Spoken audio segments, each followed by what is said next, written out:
Salut à tous, j'espère que vous allez bien. Aujourd'hui on va faire une petite analyse, et quand j'ai dit petite, elle ne sera absolument pas petite, ça va être une très grosse analyse, plus une FAQ. Parce que si vous ne le savez pas, si vous êtes passé à côté, le Real s'est fait bousiller par le Barça hier soir, en finale de Supercoupe d'Espagne. C'est parti!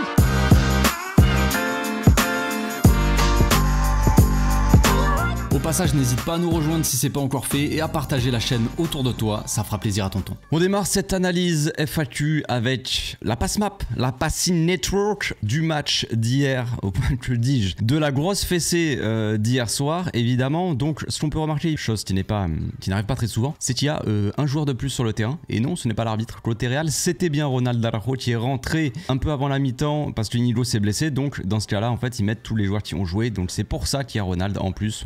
On n'avait pas un joueur en plus. Non, on ne mange pas de ce pain-là. Donc, on voit bien ici qu'on a à peu près la même structure que d'habitude avec un double pivot. On se posait un peu la question, est-ce que Marc Casado va jouer seul en 6 point de basse, ce qu'on avait vu contre l'Atlético Madrid? C'est un peu la question que je me pose. Moi, depuis que j'ai vu le match contre l'Atlético, je me dis, ah, c'était pas mal, franchement, est-ce qu'on jouerait pas comme ça et tout ça? Et ben non, on a refait un peu la même que quand on avait déjà joué contre le Real et qu'on leur avait mis la première fessée de la saison, quoi, 4-0. On a reproduit un petit peu la même chose avec un Rafinha très axial, un Lamine Yamal qui a été pas mal aidé par que ce soit Koundé ou même Gavi, hein, qui était assez proche de Lamine. Mais surtout un double pivot Pedri Casado, Lewandowski qui se cache dans le double pivot aussi. Donc évidemment, je le répète, hein, comme d'habitude, c'est la pass map, la passing network. Donc c'est le placement des joueurs par rapport à leur passe et non pas leur placement constant dans le match. Lewandowski jouait pas au milieu de terrain tout le match. Mais quand il faisait des passes ou quand il recevait des passes à ses coéquipiers, la plupart du temps, il était quand même assez bas. Il venait chercher les ballons. Mais on va voir que c'était plutôt assez intéressant hier. Un Baldé, au final, un peu plus haut que d'habitude, assez haut, qui a fait beaucoup de mal Baldé, même s'il n'a pas fait il a fait plutôt un bon match Baldé.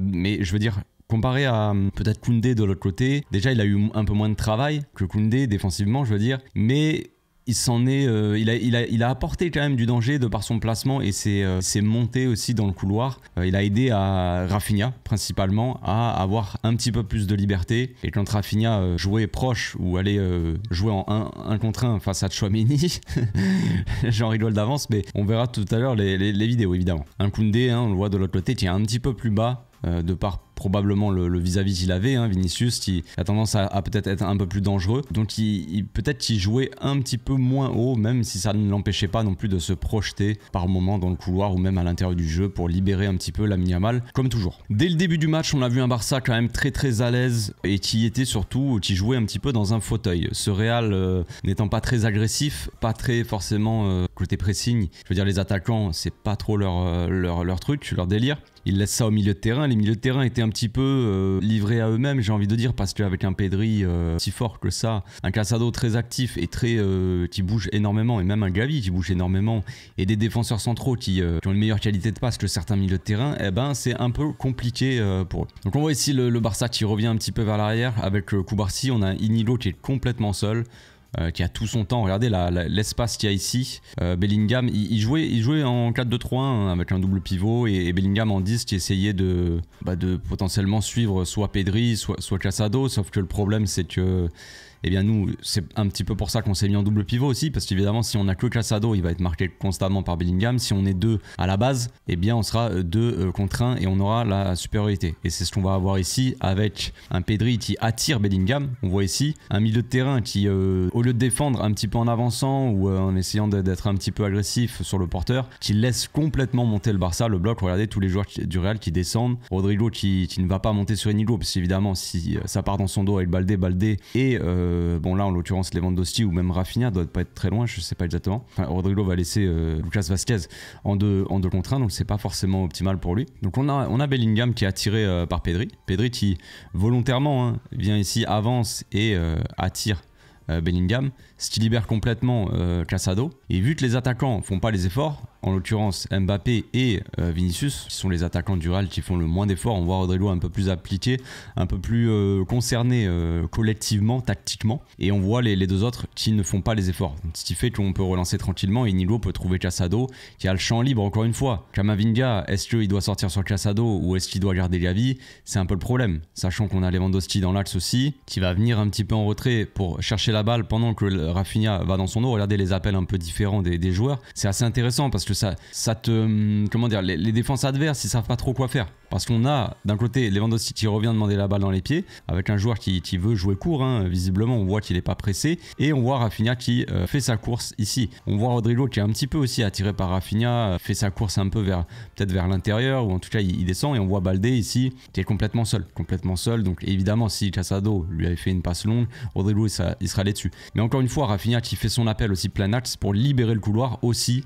évidemment pour Baldé. Pedri qui libère Casado, Gavi qui attire aussi Camavinga il sait pas quoi faire, il va pas sortir sur Casado, il va pas boucher la passe pour Lewandowski parce que sinon Gavi serait complètement seul, Gavi pourrait avancer et serait en 2 contre 1 par rapport à Mendy. Donc vraiment on a toujours les supériorités, que ça soit à la base des actions ou même limite à la finition, parce que le Real, ils sont à la rue complet, ils avaient pas envie de jouer. Quand j'ai vu ce match, à la fin du match, je me suis posé un peu la question, j'ai réfléchi sur ma vie et ma vie de supporter du Barça en tout cas, et je me suis dit c'est vrai que bon déjà est-ce qu'on avait déjà vu 2 fois d'affilée 2 grosses fessées du Barça contre le Real? Moi perso j'ai pas de souvenir de ça, en tout cas ça s'était pas forcément reflété au score, peut-être dans le contenu, mais au score dans le résultat on a jamais défoncé en gros le Real 2 fois d'affilée, j'ai pas le souvenir de ça. Et je me suis dit aussi du coup pourquoi avant on n'avait jamais vu ça, et on avait vu un Real avant qui avait un certain, je sais pas, il y avait un certain réveil chez cette équipe, parce que si on les fouettait par exemple, parce qu'on les a fouettés, hein, la Manita, les 6-2, les trucs comme ça, et ben le match d'après à chaque fois il y avait l'orgueil qui venait, et il y avait cette hargne, cette agressivité. Bon là il y a Rudiger qui était là hein, pour mettre un peu d'agressivité, mais il n'y avait pas l'agressivité, la bonne agressivité, celle qui te permet d'étouffer l'adversaire, de récupérer les ballons, de pas laisser jouer l'adversaire. Et là c'est pas le cas, on les a défoncés 4-0 la dernière fois en Liga chez eux, enfin dans notre jardin je veux dire, et là bah il n'y a pas ce sursaut d'orgueil, il y a pas ils nous laissent complètement jouer. Regarde les joueurs ils sont arrêtés, ils sont au ralenti, ils sont apathiques, et encore c'est encore pire après, mais on joue que la 3e minute. Donc il y a les contre-attaques évidemment du Real avec Mbappé qui était très en forme, très rapide. T'as Vinicius qui peut être toujours dangereux sur les contres parce qu'il est rapide. Évidemment, t'as des mecs comme Valverde aussi, même Bellingham qui peut être dangereux, Rodrigo, voilà. T'as des joueurs qui sont un petit peu sur les transitions qui peuvent paraître très forts, tu vois, enfin paraître très fort. Paraître en tout cas très concernés par le match et mettre beaucoup d'intensité. Mais quand il s'agit de défendre, le Real hier, ils étaient éteints quoi. En fait, et j'ai pas l'impression que j'ai déjà vu un Real comme ça aussi éteint. Le Barça pouvait jouer en marchant, c'était pareil. Pedri il a joué en marchant tout le match hier hein, et il était tranquille dans un fauteuil. Donc on a Casado, on va revenir à la séquence. Casado qui vient toucher Lewandowski, et on voit Lewandowski qui vient ici, ça va être important parce que c'est comme ça qu'on les a détruits la dernière fois dans le 4-0, et c'est comme ça encore une fois qu'on va les détruire sur ce match-là. Ils n'ont pas retenu la leçon, apparemment Ancelotti n'a pas su réparer on va dire les problèmes, ou il n'a pas su prévoir. Nous on a fait exactement plus ou moins la même tactique, alors il y a eu d'autres joueurs qui étaient là, il y avait Gavi au lieu de Fermin, sinon c'est la même équipe quoi. Et on les a détruits de la même façon, avec un Lewandowski qui vient demander ici pour attirer cet axe avec Rafinha et Lamine Yamal. Bon, pas sur cette séquence, mais Rafinha et Lamine Yamal qui vont dans le dos de cette défense. Donc là, on voit Tchouaméni qui se fait pas attirer par Lewandowski, et on voit Rudiger qui n'ose pas non plus. Il n'ose pas sortir sur Lewandowski aussi haut parce qu'il se dit de toute façon c'est trop tard, ça sert à rien. Mais tu vois qu'il est un peu hésitant là. Sur le coup, il le regarde et il se dit non, j'y vais pas, je reste dans ma défense. Ça nous laisse beaucoup de liberté et cette impression de supériorité du Barça. Et après ils vont un peu rectifier le truc, Rudiger va commencer à s'énerver et à être beaucoup plus agressif. Dommage pour toi, c'est ça qui va te punir. Donc Casado qui donne la balle après à Gavi qui a tout le champ libre pour avancer, Camavinga ne faisant pas forcément l'effort, un effort intense pour revenir sur Gavi il peut avancer tant qu'il veut avec Lamine dans le couloir seul. Mendy il va pas aller sur Lamine parce qu'il va laisser l'axe ouvert, donc il est obligé d'un peu de resserrer dans l'axe, de reculer, il peut pas avancer sur Gavi non plus, sinon il va laisser la balle à Lamine et là ça sera dévastateur pour la défense du Real. Donc là ils ne cèdent pas entre eux quoi. C'est triste de voir ça, enfin moi ça me fait rire hein, et ça me rend très joyeux. Donc Gavi qui peut servir Lamine tranquillement, Gavi qui après fait son appel dans le dos de Mendy avec un Rudiger qui est toujours un peu attiré par Lewandowski, donc il va pas aller sur Gavi pour ouvrir l'axe non plus et laisser Lewandowski complètement seul, ça serait suicidaire. Au bout d'un moment Camavinga quand même il se réveille, il commence à courir et il veut aller sur Gavi forcément parce que Gavi va rentrer dans la surface, donc il avait envie de lui mettre une semelle. Ah non, c'est pas maintenant qu'il va lui mettre la semelle, c'est plus tard. Au final Gavi arrive quand même à centrer, et Rafinha au niveau des duels aériens par rapport à Lucas Vazquez, bon on va voir sur le 3e but, il me semble Non, le 4, je sais plus quel but. Mais on va voir que, bon, il a largement l'avantage. Et là, c'était un peu pareil. Heureusement, Courtois fait un grand début de match. Sinon, on peut gagner peut-être 2-0 au bout de même pas 10 minutes. C'était assez violent. Donc le centre est vraiment bien. La tête, elle a le rebond en plus. Il fait bien exprès de la faire rebondir par terre. C'est vraiment bien. Sauf que pas de chance. En vrai, elle rebondit limite trop tôt. Du coup, elle se lève. Elle se lève au niveau, quand elle va pour passer la ligne, elle se lève au niveau de, elle est au niveau de Courtois, tu vois. Elle est à ce niveau-là de ses bras. Courtois fait un bel arrêt quand même. Il y a quand même cette petite chance de Courtois quand même. Moi, j'ai pas mis le premier but du Real, la contre-attaque de Mbappé, hein, qui a fumé un peu tout le monde. J'ai pas montré la faute de Vinicius sur Casado au départ de l'action non plus. Ça serait, voilà, j'en ai parlé dans le débrief hier soir. Passons quoi. Je vais pas revenir là-dessus. Donc on joue la 21e minute au départ de l'action. Ben on a un Real très statique. J'aurais pu continuer à dire très pendant toute la vidéo. Parce que ça ne bouge pas vraiment. C'est vraiment, on a le Real qui, là il y a Mbappé au bout d'un moment qui commence à sortir, mais on peut attendre une demi-heure que t'as l'impression que les mecs ils ne bougent pas. Il y a Casado qui dit à Koubarsi de casser directement sur Robert, mais il va faire encore mieux. Il va la donner à Koundé qui lui va casser sur Robert. Et là ça va être dévastateur. Donc pour le Real, on en parlait juste avant, avec un Rudiger qui sort de sa défense et Lamine Yamal qui plonge dans le dos de cet axe là de la défense, avec un Mendy qui n'a pas suivi quoi, tout simplement. Koundé qui a le ballon ici, servi par Koubarsi. On a Gavi qui vient écarter un petit peu cet angle de passe justement, qui vient attirer Camavinga. Lamine Yamal qui est prêt aussi à partir. Ils savent, c'est déjà une tactique travaillée. Tu vois que c'est une tactique travaillée. Tu vois que c'est fait exprès quoi. C'est pas genre un hasard. Oh, je vais faire ça. Lamine Yamal, il est prêt à là. Regardez son départ. La passe, elle est à peine là. Hein. Il a vu que la passe allait arriver sur Robert. Il a bam les appuis directs pour partir.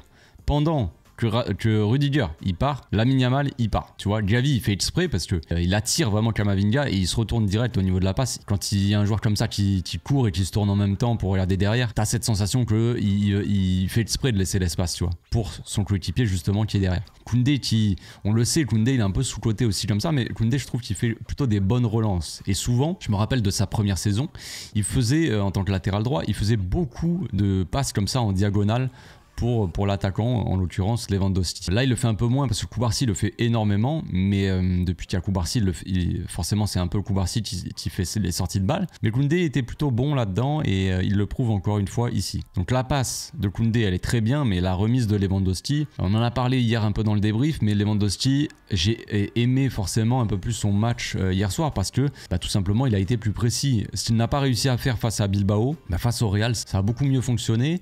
Ça a fonctionné tout court. Regardez-moi cette balle en une touche pour Lamine. Elle est parfaite. Une touche directe, ras de terre. Elle est vraiment dans la bonne zone. Elle est assez loin pour que Lamine il puisse prendre un maximum de vitesse sur Mendy. Bon, Mendy cavale quand même pas mal, mais pour éviter de l'avoir trop dans les pieds ici, Lamine, et de ralentir, d'avoir le ballon trop tôt, on va dire, et de devoir dribbler plus tôt que prévu, là, il peut courir. Il va s'emmener le ballon et après il pourra provoquer, tu vois. Donc vraiment la passe en une touche, la déviation de Lewandowski, elle est parfaite, tout simplement. Et ça, il faut le souligner. Que dire après de Lamine? Mendy ne reviendra jamais, il sera un peu trop loin.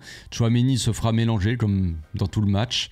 C'est comme ça, hein, c'est la tactique chez Lotti qui n'a pas forcément fonctionné. Tchouaméni est catastrophique en tant que défenseur central, mais il continue à le mettre. Bon, moi ça me va, continuez comme ça les gars, moi ça m'arrange, mais c'est un peu triste. Je plains un peu les supporters du Real Madrid. Non, c'est pas vrai, je plaisante. Donc Lamine qui élimine, hop, et après tu vas croiser sa frappe, comme dans nos plus belles années. J'ai pas besoin de comparer, vous avez déjà compris de qui je veux parler. Désolé pour les rimes, c'était pas fait exprès. Mais je continue en plus. Donc là, il fait son petit dribble à l'extérieur du pied, il s'emmène un petit peu la balle dans l'axe et il va croiser pour tromper Courtois. Lamine qui s'emmène un peu le ballon et qui va la croiser. Petit filet, vraiment, c'est un bisou au petit filet, comme disait si bien Omar. C'est magnifique et ça fait 1-1, on revient dans le match. Là, c'est juste une mini séquence pour montrer pourquoi aussi le Real ne pouvait rien faire de toute façon avec cette équipe-là, parce qu'ils n'ont pas les joueurs, ils n'ont pas les skills pour batailler avec nous. C'est comme ça. Là, regardez, Rudiger, bon, il y a juste Rafinha qui vient de presser, mais on sait que Rafinha, c'est un chien quand il s'agit de presser. Il va pas te lâcher.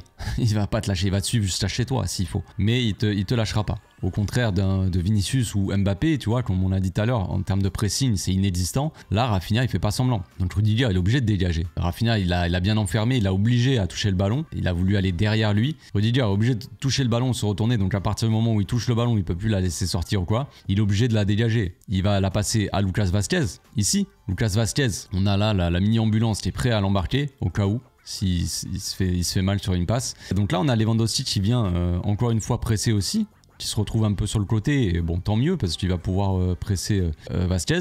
On a Tchouaméni qui lui dit tranquille, mais du coup, Tchouaméni, il redescend pas, par exemple, pour se proposer ici. Normalement, le défenseur central, surtout que là, c'est Rudiger, il est défenseur central gauche. T'as le défenseur central droit, il est au niveau de ton milieu de terrain. Si il est là, s'il redescend, s'il s'écarte, par exemple, bien en avance pour se proposer, libérer aussi, parce que s'il attire Gavi, ça va ouvrir la passe pour l'axe, pour que Lucas Vazquez il ait une solution, soit à longue ligne s'il y a quelqu'un, soit dans l'axe s'il y a un milieu, soit de revenir sur son défenseur ici en retrait, soit de venir sur son gardien. Donc Lucas Vazquez il va faire la passe à Courtois. Courtois qui n'a pas le meilleur jeu au pied du monde. Regardez Lamine, regardez le pressing. Là, Lamine, il est concentré, il est connecté avec le match. Et ça fait plaisir.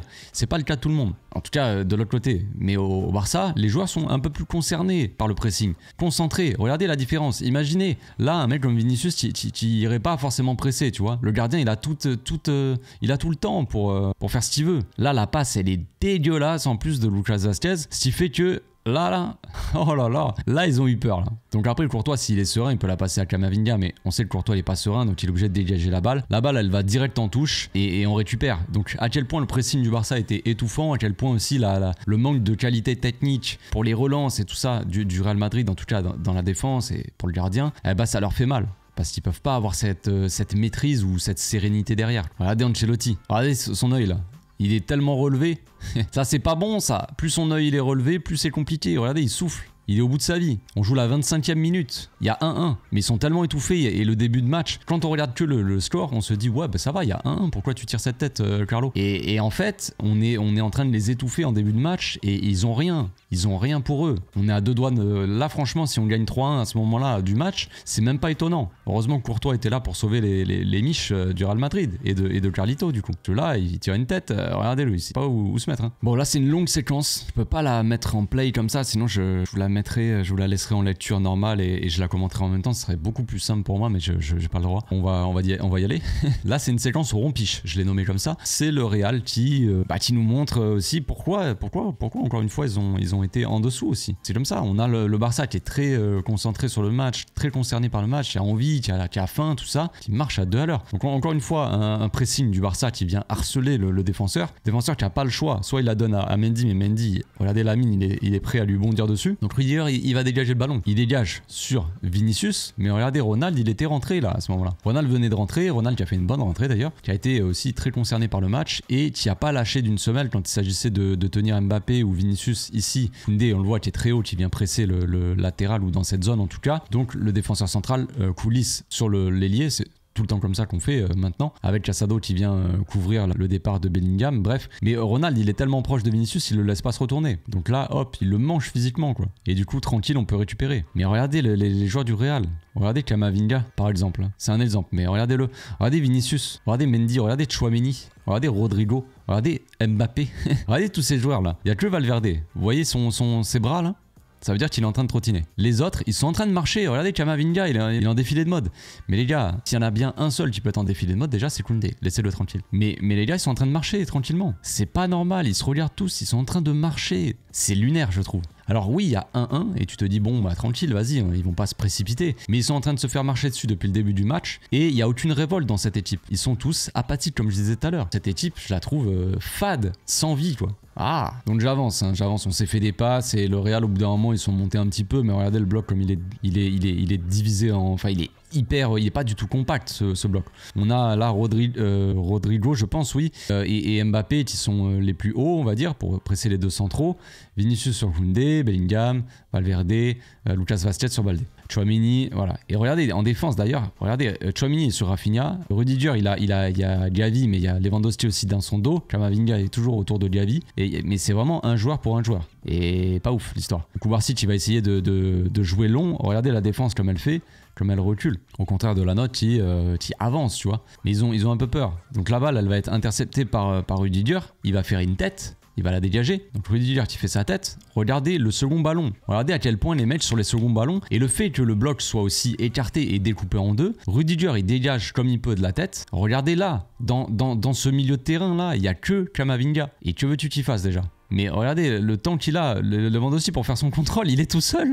Et regardez les mecs derrière là, ils sont Bellingham, il revient, il est en petit footing, en train de trottiner tranquillement genre. C'est trop. Donc moi ça me régale de vous montrer ça. Mais je serais supporter du Real, franchement, j'aurais honte de voir ça. Qu'on a les joueurs du Barça qui peuvent y aller tranquille. Lewandowski, il a tout son temps, il fait son petit contrôle, il fait sa passe et tout. Et les joueurs du Real, toujours, ils sont en train de trottiner, en train de regarder. Bellingham, regardez-le là, son attitude. Il marche à côté de Casado. Je sais pas s'il voulait faire peut-être une balade ou quoi. Mais voilà, c'est chaud, franchement, je trouve. Et pourquoi je vous montre cette séquence? Parce que à la fin de cette séquence rompiche, comme je l'ai nommé, il y a le penalty. Et peut-être cette frustration, ce truc de se dire, bah, on se bouge pas, tu vois, on en a marre de se faire balader un peu partout. T'as que des joueurs qui marchent, bah à force peut-être ça va frustrer les joueurs. Et là t'as Koundé qui centre, le centre est contré, et là t'as la faute de Kamavinga sur Gavi, quoi. Tout simplement, Kamavinga qui est en retard, il essaie peut-être de contrôler la balle, sauf que Gavi peut-être qu'il a pas vu qu'il y avait Gavi derrière, Gavi arrive vite et il lui met une semelle sur la cuisse, quoi. On voit ici plus en détail. Pardon, excusez-moi. Si là il n'y a pas penalty, quand est-ce qu'il y a penalty? C'est une semelle sur la cuisse. C'est une semelle sur la cuisse, bref. Et ce qui est drôle là-dedans aussi, c'est que l'arbitre, bon, déjà au départ de l'action, il dit à Gavi de se lever. La VAR, quand même, dit, bon, il y a peut-être un petit truc, frérot, Gil, est-ce que tu peux venir, s'il te plaît, voir la VAR? Il y a peut-être un petit contact. Il lui passe 40 fois d'affilée l'action, et Gil, il est là, je sais pas, hein, vous êtes sûr, genre les frères. Mais comment tu peux hésiter, en fait? Le penalty, il est très clair. Et Kamavinga s'estime déjà heureux de ne pas avoir pris rouge dans ce match-là. Parce qu'après, il fait une faute, il aurait pu prendre deuxième jaune. Mais l'arbitre a été sympa. Et puis après, ils ont sorti Kamavinga à la mi-temps, au cas où. Donc entre-temps, Lewandowski a transformé son péno. Comme souvent, Lewandowski, très bon tireur de péno, il n'y a pas de problème. Encore une fois, un Real a du mal à ressortir les ballons, disons. Avec, bon, un milieu qui n'est pas très concerné par ça. Hein. Valverde, les sorties de balles, c'est pas son délire, apparemment. Il regarde carrément, il regarde Courtois, c'est. Alors que normalement... Si t'as un double pivot Kamavinga, Valverde, t'as Kamavinga ici dans cette zone, Valverde ici dans cette zone, ça vient un peu se proposer. Là, Pedri a même pas besoin de travailler sur quoi que ce soit, il trottine à côté de lui, Valverde il s'en fout. Genre vas-y, dégage le ballon, enfin c'est lunaire je trouve. Normalement t'as tes milieux de terrain, ils se proposent pour sortir la balle. Tu joues en Espagne frère quand même, tu joues pas championnat division 4 russe ou je sais pas quoi. Ça ne dégage pas le ballon à tout va. Ça essaie normalement en Espagne de ressortir un peu le ballon, ça joue un peu au ballon quoi quand même. Donc triste. On a Courtois qui dégage sur Vinicius. Encore une fois, Ronald, hop là, pocket. Tout simplement, on n'en a pas besoin de faire grand chose. Il se colle à Vinicius, il l'empêche de bouger et il met la petite tête, quoi. Il est tellement costaud que, encore une fois, hein, vous pouvez ressortir la photo de Ronald avec qui porte un bébé dans ses bras avec la tête de Vinicius là. C'est exactement ça, quoi. C'est Vinicius, c'est le fiston de Ronald à chaque classico, on le sait, hein, généralement. Après, c'est arrivé quand même que Vinicius fasse beaucoup de dégâts et beaucoup de mal à Ronald, mais généralement, Ronald, c'est son daron. Donc là, récupération de Ronald tranquillement pour Koundé, qui va lever la tête et qui va faire un centre monumental pour Rafinha. Parce que le centre, il part de loin quand même. On est là, on est juste après le milieu de terrain est là, quoi. Regardez, quelques mètres après. Et là, il nous donne un caviar, le Koundex. Il s'est vachement amélioré dans les centres. Il avait déjà travaillé, on l'avait vu de toute façon. Il avait travaillé ça parce qu'il savait qu'il allait jouer latéral. Et là, il nous sort un bonbon pour la tête de Rafinha. Elle est téléguidée, la passe. T'as Lucas Vázquez qui ne peut que regarder. Tchouaméni aussi. Bon, les deux ont été assez catastrophiques hier dans le match. Et Rafinha qui met sa tête à plein de hargne en fait. Hein. Regardez la tête de Rafinha, il envoie tout ce qu'il a sur sa tête. Regardez là, comme il envoie sa tête là, il envoie tout son corps en avant. Il veut le bouffer le ballon, il veut manger les cages avec, tu vois. Il y a cette volonté de taper fort, de faire mal, de gagner ce match. Il y a cette volonté chez les joueurs du Barça et ça fait plaisir, tu vois. Ça fait plaisir. Là, on a la tête de Rudiger, il rigole plus trop. Parce qu'au début, il rigolait un peu au début du match quand il défonçait Lewandowski à coups de coude. Il rigolait un petit peu. Là il rigole moins, bizarrement. Bon, je sais pas pourquoi. Ancelotti, il mâche toujours son chewing-gum. Bon, ça, c'est classique. Hein. tranquille. Regardez la passe. Là, je voulais voir cet angle-là, en fait. Sur l'autre angle, on voit pas l'appel de Rafinha, mais Rafinha il fait son appel. Regardez l'espace qu'il y a entre les deux. Regardez Lucas Vázquez. Qu'est-ce que tu fous là? Lucas Vázquez, il est à la rue totale.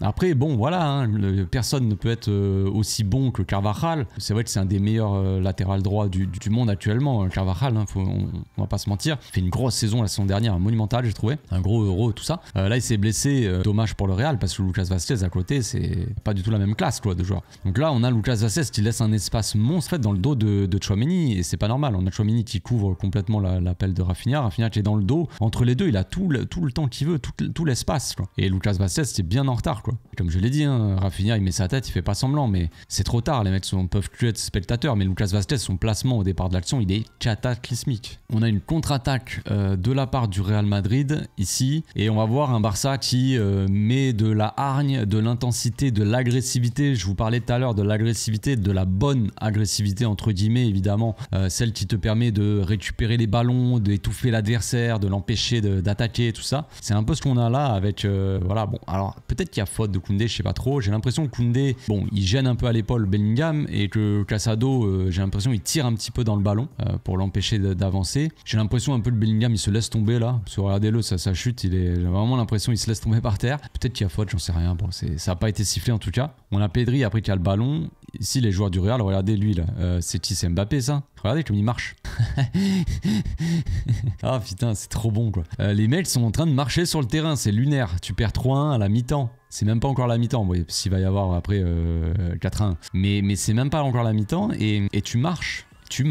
Bon, Mbappé, voilà, c'est un des seuls qui a été dangereux côté Real, donc disons qu'il peut à la limite se permettre de marcher, mais bon, quand même pas. Mais vous m'avez compris, Pedri qui est dans un fauteuil aussi, qui va envoyer pour Rafinha de l'autre côté, qui est tranquille, qui va pouvoir écarter. Rafinha qui va aller jouer avec Lewandowski. Ils ont vraiment tout le temps en fait. Ils ont vraiment tout le temps. Il va faire un petit 1-2. Il n'y a personne qui attaque. Ils ne font rien quoi. Alors t'as Valverde au bout d'un moment qui va essayer de faire un pseudo-pressing, mais Rafinha va avoir le temps tranquille. Mais les mecs, ils peuvent jouer, il n'y a pas d'agressivité, il n'y a rien. Et là, on va avoir un petit peu... on va s'amuser un peu avec le Real quoi. Il n'y a personne qui va sur Lamine et sur Gavi. Mendy, il a tout le temps laissé 10 mètres entre lui et Lamine Yamal, par peur de se faire mélanger ou de se faire prendre de vitesse. Mais il lui laisse tout le temps de la marge. Regardez, il le regarde, mais il n'y va pas dessus. Et là, on a Lamine et Gavi. Alors, moi, ça me rappelle un peu des souvenirs aussi de la belle époque, pour tout vous dire.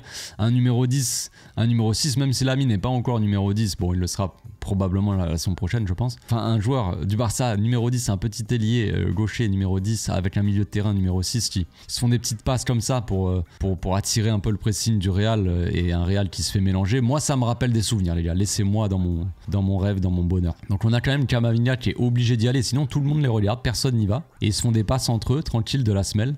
Hop. Il n'y a pas de pressing, il n'y a rien. C'est vraiment nos jouets les mecs. On joue avec vous, Toy Story le bordel. Gavi qui rejoue avec Lamine. Au bout d'un moment quand même, Mendy se décide à aller sur Lamine. Il a vraiment pas de chance le Mendy. Parce que il laisse tout le temps Lamine, il laisse tout le temps de la distance. Et au moment où Lamine va avoir la balle et tu vas un peu dessus, eh ben hop. Lamine fait la passe pour Gavi. Et là Mendy se dit merde, j'aurais pas dû sortir tu vois finalement. Bref, ils ont joué comme ça pendant pas mal de temps. On s'est fait des petites passes tranquillement. Lamine finit par la donner à Pedri ici dans l'axe. Et regardez le couloir. Là, Lucas Vázquez qui est attiré dans l'axe par Rafinha, par Lewandowski qui font souvent ces appels plein axe. Hein, surtout Rafinha qui rentre, qui part du couloir pour rentrer un petit peu dans l'axe, pour attirer un peu ce latéral justement et laisser le couloir libre pour Baldé. Et là, Pedri, il a tout son temps pour contrôler, pour orienter. Là, évidemment, Lucas Vázquez, au bout d'un moment, il va écarter. Baldé qui part complètement seul, qui fait semblant de centrer, Baldé au début. Là, je trouve que c'était intéressant. Ça m'a plu. J'ai bien aimé Baldé sur ce coup, parce qu'il va faire semblant de centrer. Alors, il peut centrer fort pour, je sais pas, pour Lamine à la limite dans cet axe-là, là, un peu avant. Ici, Lamine, tu peux frapper à la limite, mais bon, c'est un peu compliqué. Il y a Robert, il est pris. Rafinha il est pris, donc il va faire semblant de centrer, il va s'emmener le ballon et encore une fois il pourrait centrer, peut-être que le goal aussi peut s'attendre à 6 centres et il va tenter une frappe, premier poteau, presque en lucarne là, et heureusement Courtois, probablement le meilleur gardien du monde depuis quelques temps maintenant, et heureusement il laisse un petit peu plus en vie ce Real. Mais là c'était bien joué, j'ai bien aimé, mais toute la séquence elle est lunaire avec un Real qui est complètement spectateur, s'amuse sur le terrain. Et on marche en plus, pas besoin de se fouler. 4e but, juste avant la mi-temps, encore une fois, hein, la fessée ne s'arrête pas là. On a un corner joué à 2 de la part du Real. Et ça prouve à quel point aussi cette équipe, collectivement, ce Real, il est inexistant. Alors, certes, des fois, ils peuvent faire des gros matchs, même collectivement, tout ça, il n'y a pas de problème. Ça reste individuellement, ça reste des joueurs quand même de qualité, des joueurs qui font partie du gratin mondial, tu vois. Qui sont capables de s'aligner sur 3 passes, de se faire des 1-2, de faire des trucs. Normalement, ça va, c'est des joueurs de foot. Mais c'est fou à quel point ils ne sont pas connectés collectivement. Parce que là, le mec, il veut la donner en retrait, Valverde, regardez son corps juste avant. Il est complètement statique, il n'est pas prêt à recevoir le ballon en fait. Il est là, il a les bras le long du corps, les jambes tendues, il est droit comme l'arbitre, tu sais, limite. Regardez là, il est à l'entrée de la surface, il est comme l'arbitre, il l'attend, tu vois. Peut-être que je crois que Rodrigo, je crois que c'est Rodrigo, il allait faire une passe en retrait pour Gil Manzano et que Manzano il allait faire une lucarne opposée. Il s'est dit pourquoi pas, tu vois. Mais non, la passe elle était pour toi frérot. Et là, Gil Manzano il joue bien le coup, il la laisse passer genre pour Valverde. Franchement c'était bien joué. Sauf que le joueur il est en retard de fou, il démarre et tout. Alors que le joueur ici qui est Lamine Yamal il me semble, bah il est déjà connecté lui tu vois. Il est déjà vif et du coup il va récupérer le ballon. Valverde il arrive pleine vitesse donc Lamine il peut facilement l'éliminer tranquille. Et là il y a contre-attaque. Et là il y a gros danger. Parce que là il y a des Baldé, il y a des Rafinha qui vont très vite. On avance un petit peu, regardez Baldé là. Il part comme une fusée le type. Attention, Baldé débarque, il va faire très mal. On avance un petit peu. Ici, on a Lamine qui envoie Rafinha en profondeur, toujours Baldé qui suit, il y a même Ronald. Hein. Il se dit, allez, c'est la fin, bientôt la fin de la première mi-temps, on va y aller quoi. Pourquoi pas Ronald hein. Donc Rafinha qui est envoyé, il arrive quand même à prendre de vitesse Valverde. Valverde qui est quand même un client en termes de vitesse, de puissance, c'est un client. Mais Rafinha qui va quand même y arriver, il va se faire ce petit dribble derrière la jambe d'appui qui va refaire sur Tchouaméni après pour le 5e but. Mais je pense que là, il perd un peu la balle. Je sais pas si c'est vraiment, il veut vraiment faire la petite passe à mon avis pour Baldé. En tout cas Baldé il arrive, la course elle est pas forcément très bonne de la part de Baldé parce que pour le coup, hein, je veux pas être critique avec Baldé, hein, c'est pas ça, mais c'est juste que il arrive sur lui quoi. Donc si Rafinha, je sais pas si Rafinha en gros il voulait s'emmener le ballon ou vraiment faire la passe à Baldé. Parce que Baldé il arrive pleine balle sur Rafinha, bon il y a pas le choix quoi. Donc il prend le ballon quand même, il se l'emmène bien et là bah voilà le choix est évident maintenant, il y a plus de passe quoi que ce soit. Il va bien jouer le coup, il va la croiser à ras de terre. Franchement, c'est très bien joué. Voilà, Courtois est battu, il peut pas faire grand chose en soi. Il sort, mais bon, quand t'as pas de défense, c'est compliqué. Baldé qui croise la frappe, voilà, petit filet. C'est magnifique. Franchement, c'est magnifique. Après une course de ta surface, c'est la surface adverse, il court comme un ouf. Ça fait 55 minutes qu'il joue. Et il a encore la lucidité pour s'emmener le ballon comme il faut, la croiser petit filet, comme il faut, bon dosage, tu vois, une petite passe au petit filet. Franchement, bien joué Baldé, c'est magnifique. Dernière séquence de l'analyse, après on va passer à la FAQ. Dernier but du Barça. J'ai pas analysé le deuxième but. C'est un coup franc, voilà, il y a la mauvaise sortie de Chesney, voilà, c'est comme ça. Là, c'est le 5e but. On joue le début, hein, 2 minutes après la deuxième mi-temps, le début de la deuxième. Et ça va aller très très vite côté Barça. Un Real qui est beaucoup plus haut, on le voit ici. Peut-être dû à l'entrée aussi de Ronald, le fait que Ronald soit un peu moins bon dans les relances qu'un Inigo Martinez. Peut-être qu'il y a cette consigne de la part du coach. En tout cas, on joue la deuxième mi-temps. Donc, il y a eu le discours des coachs à la deuxième mi-temps. Et peut-être qu'Ancelotti, il a dit à son équipe, bon, maintenant, on tente le tout pour le tout. On va jouer très haut, très agressif. Et on va essayer de les étouffer dans leur camp. Bon, ça n'a pas fonctionné visiblement. Mais c'était une idée. Donc, Kovacic, il va relancer sur Baldé. Et là, il y a vraiment ce pressing ici. Il vient étouffer Baldé. On a Rodrigo qui était là sur le coup Barcy, on a Lucas Vazquez qui est très haut, qui vient presser donc le latéral au lieu de rester on va dire sur Rafinha. Ils font un peu comme le Barça, les latéraux viennent presser les latéraux et on a là ici et bien Pedri qui attire Valverde ici, qui l'emmène avec lui. Il l'écarte un maximum pour ouvrir encore l'angle de passe. Si Baldé il donne à Pedri, bon Pedri il aura la qualité technique pour contrôler rapidement, se retourner et orienter le jeu. Mais là on a vraiment cette volonté avec un Casado aussi. Casado c'est pareil, il pourrait rester dans sa zone ici et se dire Baldé il va la donner à Pedri, Pedri il peut me la donner ici, il faut que je reste là tu vois. Mais il y a cette volonté de venir ici, avec Pedri, l'appel qu'il fait et le fait qu'il emmène Valverde avec lui, il y a cette volonté ici de venir dans cette zone, dans le dos de Valverde pour sortir de la balle quoi. Sachant que Valverde est un des joueurs qui peut défendre le mieux sur les contre-attaques adverses. On l'a vu tout à l'heure. Bon, évidemment, c'est un mauvais exemple parce que juste avant, je vous ai montré le but de Rafinha, de Baldé, pardon, avec Rafinha qui prend de vitesse Valverde. Mais Valverde, c'est un joueur qui revient bien normalement, qui t'aide vachement dans les transitions défensives parce qu'il a cette puissance, justement, cette vitesse. Donc on a la passe de Baldé ici pour Casado qui vient demander la balle. Peut-être que Baldé voulait la donner à Lewandowski parce que souvent c'est ça, hein, souvent c'est Lewandowski qui redescend. Et là c'est magnifique, c'est tout simplement magnifique. Encore une fois Casado, voilà, qui est assez sous-coté parce que joueur de l'ombre, évidemment Casado ça ne fait pas vendre beaucoup de papier. On dit que Casado il est bon dans les tacles, dans l'agressivité. Mais ce serait oublier que Casado aussi c'est un excellent joueur de ballon. Il a une très bonne qualité de passe et surtout une très bonne vista, une très bonne lecture du jeu justement. Et il le prouve sur cette action-là avec son appel déjà où il plonge dans le dos de Pedri et Bellingham ne le suit pas, enfin il le suit mais c'est un peu trop tard, il a du mal à le coller vraiment. Donc déjà lecture du jeu, il voit que Baldé est serré, il voit que Pedri vient ici, ouvre un angle de passe ici, il plonge dans le dos pour aller se proposer justement pour Baldé. Une fois que Baldé fait sa relance dans cette zone-là, eh ben Casado, il voit, déjà, il a la vista pour voir que Rafinha fait son appel ici dans le dos de Tchouaméni. Donc Casado, en une touche, hop là. Rafinha n'est pas hors jeu parce qu'au moment de la passe, il était dans sa propre moitié de terrain. Donc voilà, la passe en une touche, un peu à l'image de celle de Lewandowski tout à l'heure, elle est parfaite. Encore une fois, Lewandowski qui vient demander dans l'axe ici, qui vient demander en point d'appui, et encore une fois Rudiger qui est attiré ici par Lewandowski et qui laisse un boulevard dans son dos. Tchouaméni, il n'y avait pas Lucas Vazquez, donc il était obligé de presser Rafinha. Rafinha, de vitesse, il le bouffe matin, midi et soir, Tchouaméni. Donc en fait, là on a un Real qui se fait attirer plein axe, encore une fois, et encore un Rafinha et un Lamine Yamal qui plonge dans le dos, comme ça, plein axe, et qui bat ce Real là tout simplement. C'est tellement facile et tellement prévisible et tellement bien joué aussi. Donc Rafinha qui fait sa poussée de balle, qui monte le ballon jusqu'à l'entrée de la surface. Il va mélanger encore une fois Tchouaméni qui a passé plutôt une mauvaise soirée hier, hein, je dirais, en tant que le défenseur central, le pauvre. Rafinha lui fait un petit hop là, il n'y a plus personne, et qu'est-ce qui se passe? Rudiger essaie un petit peu de gêner Rafinha comme il peut. Là c'est très bien joué de la part de Rafinha parce qu'il se met sur son pied gauche, il croise un peu sa course, disons, il fait son dribble et il va côté opposé, et encore une fois, après avec la frappe, il va recroiser. Donc il croise une première fois de par sa course et il croise après sa frappe. Donc là ça trompe un peu Courtois qui plonge, qui pense qu'il va la mettre premier poteau, et Rafinha joue très bien le coup, il la croise. Courtois est battu tranquille, ça fait doubler pour Rafinha, ça fait 5-1 pour le Barça. Plus tard, on se fera rattraper 5-2, mais voilà. Et c'est une masterclass, tout simplement. On passe donc maintenant à la FAQ. Vous avez été nombreux à me poser des questions, évidemment, après une fessée déculottée aussi incroyable que ça. Évidemment, il y a beaucoup de questions, c'est assez logique. Malheureusement, je ne pourrais pas tout prendre. Il y a plus de 120 questions, donc magnifique.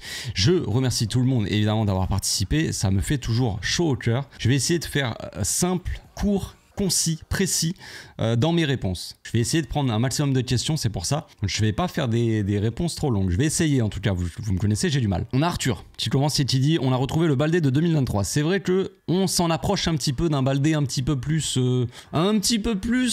tu sais, qui monte et qui ose attaquer, et qui se pose un petit peu moins de questions, qui est un petit peu moins bloqué, on va dire. Mais c'est aussi un Baldé qui partait de plus bas, encore une fois, comme en 2023, comme tu le dis, et donc un Baldé qui part de plus bas et qui prend de vitesse un petit peu cette défense-là ou ses adversaires. Donc forcément un Baldé un peu plus intéressant, disons. Maintenant, tout n'a pas été parfait, mais on est sur la bonne voie en tout cas. Et c'est un Baldé comme ça que je veux voir un peu plus souvent. Ensuite, on a Salim Taz qui dit: Araujo doit-il rester selon toi en voyant ses deux dernières performances? Selon moi, oui. Ce ne sont pas deux performances qui vont me faire dire que Araujo doit rester. Si Araujo veut partir et n'a pas envie de rester au Barça, qu'il s'en aille. C'est pas plus compliqué que ça. Moi, je l'ai déjà dit, un joueur qui hésite à rester, un joueur qui ne sait pas, un joueur qui n'a pas confiance au projet du Barça, un joueur qui rechigne à vouloir rester, tout ça, bah ça s'en va. Donc c'est pas très compliqué. Moi, j'ai pas de problème. Si Ronald il veut rester et faire partie du projet, je vais pas vous dire non, on le dégage. Mais si Ronald il veut partir, s'il a pas forcément envie de rester et s'il peut nous rapporter de l'argent, grand bien lui fasse. Qu'il s'en aille à la Juventus, s'amusera peut-être en Italie, je sais pas. Ensuite, on a Amine qui dit 10 contre 12, 3 rouges non donnés, un but inexistant, mais on les a détruits. Je lis. C'est comme ça qu'il a écrit. Quel match des 3 milieux. Effectivement, c'est un match monumental. Les 3 milieux ont éteint les 3 milieux du Real. Bellingham, Valverde et Camavinga. Ils ont été inexistants. Je l'ai montré dans l'analyse juste avant. Hein. C'est une équipe du Real assez spectatrice qui n'a pas voulu, peut-être pas su ou peut-être pas pu faire grand-chose face à ce Barça-là qui était largement supérieur. Et même avec un petit coup de main, ils ont quand même pas réussi à nous battre. Et ça, c'est beau. Mais je l'ai déjà dit ça aussi. Si on veut battre le Real Madrid, il faut être largement supérieur à eux. Et que le score ne laisse aucune chance de gratter, de vouloir valider un but qui n'est pas forcément un penalty, truc comme ça. Toutes ces petites histoires-là où ça peut se jouer sur des détails, il ne faut pas laisser le match comme ça. Il ne faut pas que le match se joue sur des détails. Il faut que le Barça soit vraiment supérieur au Real. Et là, on va gagner normalement facilement. C'est comme ça que ça marche. C'est comme ça que ça a toujours marché. On va dire. Quand c'est des matchs un peu serrés, on sait que ça peut partir d'un côté comme de l'autre et que voilà, c'est compliqué. Suite en la Mokhtar qui dit Casado titulaire indiscutable. Oui, évidemment. C'est une évidence pour moi. Maintenant, voilà, peut-être que tout le monde n'est pas d'accord, mais en vrai, quand on voit le match de Casado hier, que ce soit en termes de récupération, d'activité, d'agressivité, de passes aussi, hein, on l'a vu dans l'analyse, mais la passe sur Rafinha, sur son but, sur le 5e. Mais bon, ce n'est pas une surprise. Pas pour moi en tout cas. Suite en Esteban qui dit voilà on les a. Alors tu t'es trompé, hein, tu as mis déchoqueté et après tu as dit déchiqueté. Et donc voilà. Effectivement, on les a déchiquetés. On a été largement supérieur à ce Real là. Il faut le célébrer comme tu le célèbres là en majuscule dans ma boîte à questions. Mais c'est ça qu'il faut faire. Il faut profiter de ces moments-là. Comme je l'ai dit, hein, gagner aussi largement un Real Madrid en 2 matchs d'affilée. Je sais pas si j'ai déjà vu ça. Donc il faut profiter évidemment. Suite on a Johan qui dit Rafinha Ballon d'Or. On est sur du Rafinha Prime. Hier soir, ce qu'on a vu de Rafinha, hier c'était le Rafinha du dernier Classico, de la semaine Classico et Bayern, vous savez. Ce Rafinha là, qui, t'as l'impression il est au-dessus de tout le monde quoi. Il flotte dans les airs, tu peux pas l'arrêter, il est inarrêtable, t'as l'impression qu'il va tenter un tir, il va marquer. Ce qu'il fait sur le 5e but, voilà, il prend de vitesse tout le monde, il fait son petit dribble derrière la jambe d'appui, il croise sa frappe.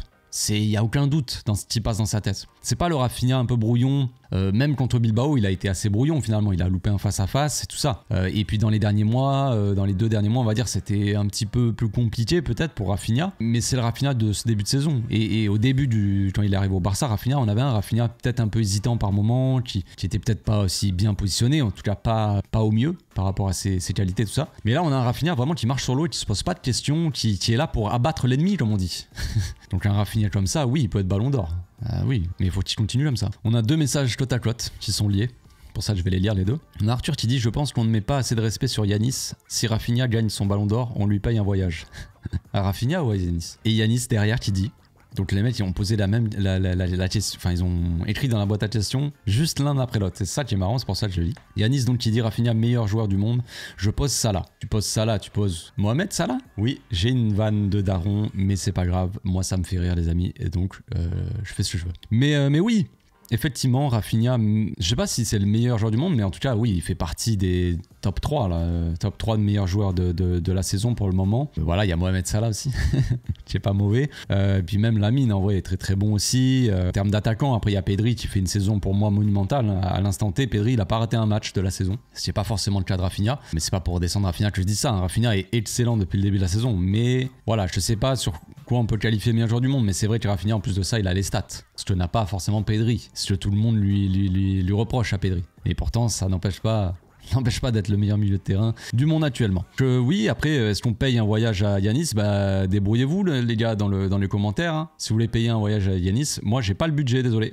Mais je peux lui payer un petit soda. Je pense pas qu'il ait l'âge de boire. Donc un petit soda pour Yanis. Si tu viens à Barcelone, je te paierai un coup. Avec plaisir. Tu me parleras de Rafinha pendant 2 heures, probablement. Mais c'est pas grave, je t'écouterai. Ensuite, on a Louane qui dit tu penses que Ronald voudra rester selon la durée de l'absence d'Inigo? Bon, ça, c'est un peu la question qui revient. Donc voilà, c'est Louane ça tombe sur lui. C'est, je pense, la question. Mais c'est vrai, il y en a plein qui disent est-ce qu'il va rester, tout ça, par rapport à situation. C'est vrai qu'Inigo, il s'est blessé et peut-être qu'il va en avoir pour quelques semaines. Donc, est-ce que ça change les choses pour Ronald? Je ne sais pas s'il va changer son avenir entier juste pour quelques mois de blessure d'Inigo. Mais concrètement, si Inigo Martinez n'était pas forcément blessé, il aurait continué à être titulaire avec Koubarsi et Ronald aurait été joueur de rotation, on va dire. Pas forcément titulaire indiscutable, je pense. Donc voilà, maintenant c'est vrai qu'il va avoir son temps de jeu. Il y a Christensen qui revient aussi.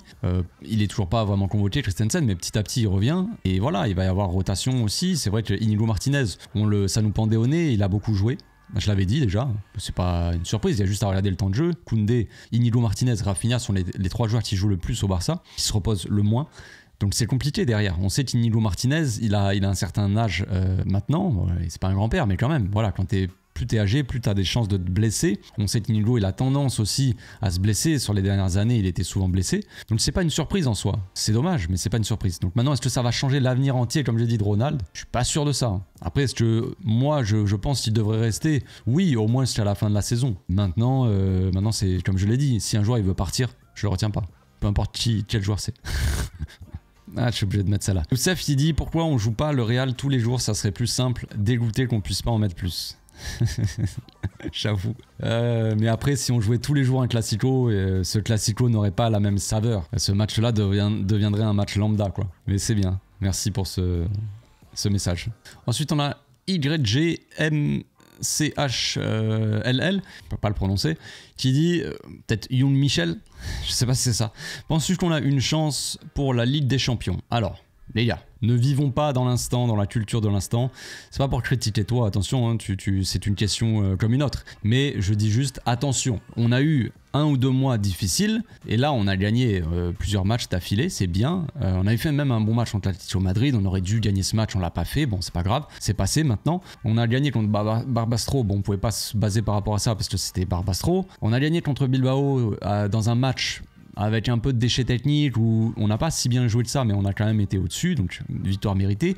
Et là, on a éclaté complètement le Real. Donc ça, c'est bien. On est toujours aussi bon contre les grosses équipes et dans les grosses affiches. Maintenant, il faudra battre aussi les plus petits. Là, concernant la Ligue des Champions, est-ce qu'on peut la gagner? Est-ce qu'on fait partie toujours des favoris? Je pense que oui. C'est que la Ligue des Champions, c'est compliqué. Tu peux pas prévoir ça vraiment en soi. Est-ce que si on tombe contre Liverpool, est-ce qu'on peut battre? Est-ce qu'on est largement supérieur à Liverpool? Je ne sais pas. Franchement, c'est difficile à dire. Liverpool, c'est un adversaire très très dangereux. Tu peux faire beaucoup de mal au Barça par exemple. Donc je saurais pas vous dire. On fait partie des favoris, peut-être 2-3 favoris. On est dans le top 3, on va dire, des favoris. De toute façon, quand on voit le classement de la Ligue des Champions, on est deuxième, juste derrière Liverpool.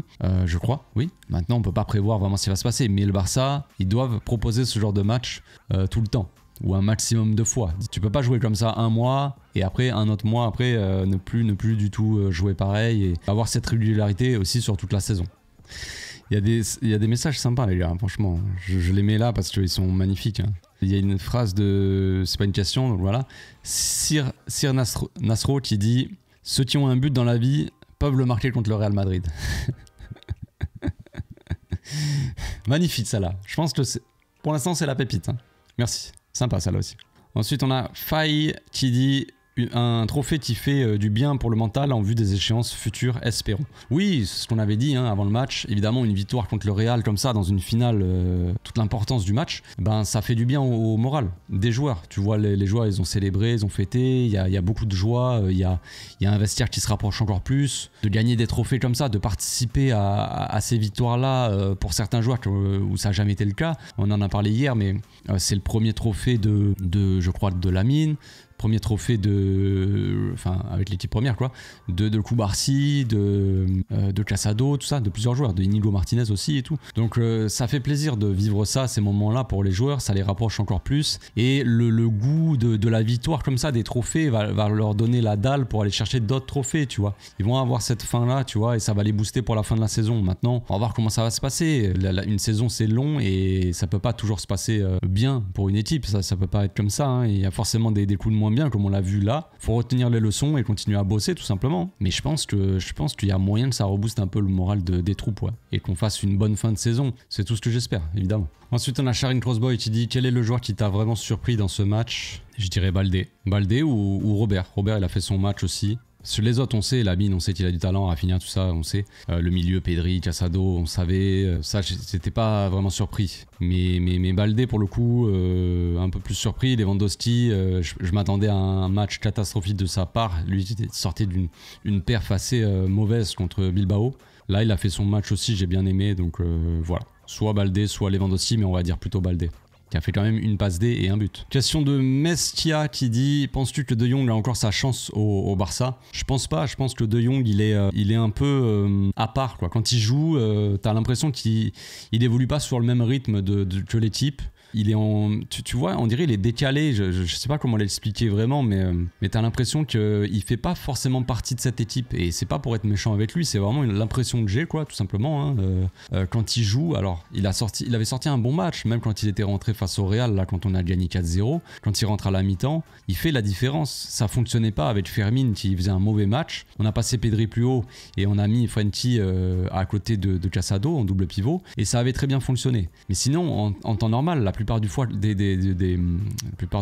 temps, quand il rentre, il est à côté de ses pompes, quoi. Il passe à côté de son match. T'as l'impression qu'il est spectateur vraiment de cette équipe qui a avancé sans lui, avec un nouveau coach, un nouveau projet, une nouvelle manière de se déplacer, peut-être, j'en sais rien. Et lui, on dirait qu'il arrive direct du passé, du jeu de sous Xavi, en gros. Et il arrive dans cette équipe et il dit, il est perdu, on dirait. On dirait, ah ouais, ça joue comme ça, mais ça va trop vite pour moi, tu vois. Et il ralentit le jeu, on a l'impression, De Jong. Il garde le ballon, mais c'est toujours un petit peu à contre-temps.